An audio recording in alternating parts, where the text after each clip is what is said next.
Assalamualaikum warahmatullahi wabarakatuh. Izin memperkenalkan diri, nama saya Fasalistia, Prodi Akuntansi Syariah kelas D. Di sini saya akan mereview jurnal dengan judul Konsep Perdamaian dalam Islam Sayyid Qutb. Penulis Alfred Hadiwinata, publikasi jurnal elektronik Program Studi Akidah dan Falsafah Islam, Fakultas Usuluddin Universitas Islam Negeri Syarif Hidayatullah, Jakarta 1442 Hijriah atau 2021 Masehi. Diakses 12 Januari 2022. Subjek penelitian yaitu konsep perdamaian dalam Islam menurut para ahli dan Sayyid Qutb. Latar belakang. Sudut pandang seseorang tidaklah sama.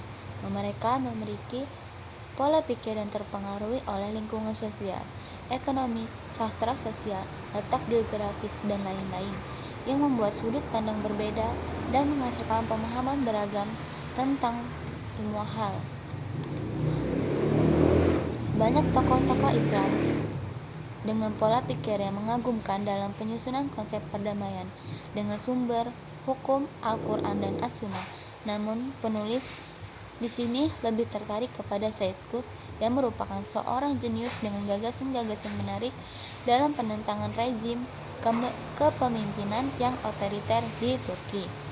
Dalam karyanya As-Salam al-Almi wa Islam, Sayyid Qutb secara tidak langsung memberi gambaran tentang perdamaian, yang mana perdamaian memiliki kategori-kategori sesuai tingkatan dalam lingkupnya. Kategori perdamaian menurut Qutb: yang pertama, perdamaian batin; yang kedua, kedamaian rumah tangga atau yang akan biasa disebut dengan keharmonisan dalam rumah tangga; dan yang terakhir, kedamaian masyarakat. Tujuan yang akan dicapai pada penelitian ini yaitu mengetahui secara umum tentang perdamaian dari para ahli, mengetahui perdamaian dalam perspektif Islam, dan menjelaskan konsep perdamaian dalam Islam Sayyid Qutb. Metode penelitian dalam jurnal ini menggunakan 5 aktivitas utama, di antaranya sumber data penelitian, yang kedua jenis penelitian yang bersifat deskriptif dan analitis, yang ketiga teknik pengumpulan data dengan mencari literatur atau referensi, dan yang keempat teknik analisis data yang menganalisa data yang terkumpul dengan menggunakan analisis kualitatif, yaitu sebuah prosedur penilaian yang menghasilkan data berupa kata-kata tertulis atau lisan dari orang-orang atau perilaku yang dapat diamati. Yang kelima, penulisan jurnal mengacu pada buku pedoman penulisan karya ilmiah yang diterbitkan oleh Center for Quality Development and Assurance. Hasil dari jurnal ini dapat disimpulkan bahwa Islam sangat menjaga persatuan, dan konsep perdamaian disusun oleh Sayyid Qutb merupakan pembagian kategori perdamaian dari lingkup yang kecil, yaitu kedamaian batin dan keharmonian rumah tangga, hingga lingkup yang besar yaitu kedamaian masyarakat. Watak dari perdamaian merupakan ajaran Islam yang sangat menentang peperangan dan pertikaian.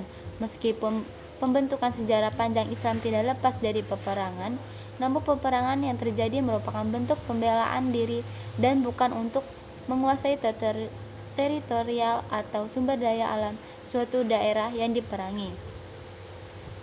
Kelemahan dari jurnal ini yaitu terdapat pada kesimpulan pada makalah tidak mencakup pertanyaan dari tujuan dan manfaat penelitian yang disebutkan di awal jurnal.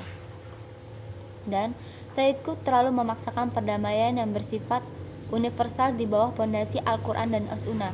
Jika konsep tersebut dibawa ke ranah Islam, rancangan tersebut akan sangat kuat untuk menata dan menegakkan perdamaian dalam Islam. Namun, jika rancangan tersebut mengarah kepada hal yang universal atau perdamaian dunia, maka akan sangat kurang, karena hal-hal yang bertolak dalam perdamaian masih terjadi di dalam Islam itu sendiri.